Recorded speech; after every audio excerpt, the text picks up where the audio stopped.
Kako ukrepati, kadar senzor izmeri nizko raven glukoze oziroma hipoglikemijo?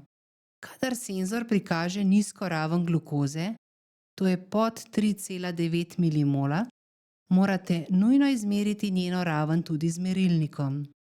Šele na osnovi meritve glukoze v kapljici kapilarne krvi se odločite za nadaljnje ukrepanje. Če z merilnikom potrdite nizko raven glukoze, ukrepajte po navodilih za ravnanje ob hipoglikemiji.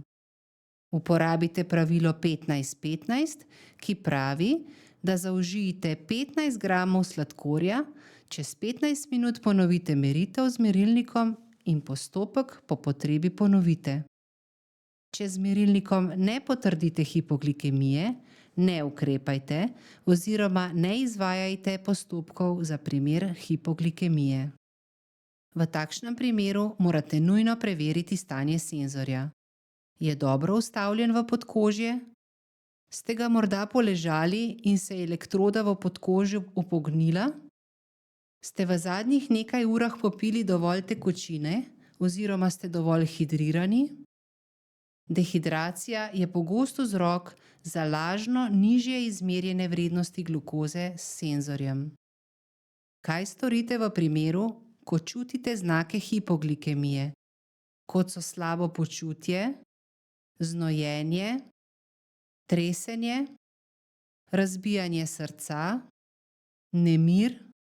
Senzor pa prikazuje raven glukoze, ki je višja od 3,9 milimola oziroma je normalna. V tem primeru nujno najprej izmerite raven glukoze z merilnikom. Ukrepajte na osnovi vrednosti, ki jo prikaže merilnik. Če je izmerjena vrednost nizka oziroma pod 3,9 milimola, ravnajte po navodilih za ravnanje ob hipoglikemiji. Senzor Sibionic GS1 14 dni meri raven glukoze v medceličnini, izmerjene vrednosti prikazuje na pametnem telefonu ter uporabnika opozori na nizke ali visoke ravni glukoze. Uporabnikom senzorja je na voljo tudi brezplačni posvet z medicinsko sestro, ki se posveti vašim izmerjenim vrednostim ter vam pomaga poiskati najboljše vam prilagojene rešitve za vzdrževanje priporočene ravni glukoze.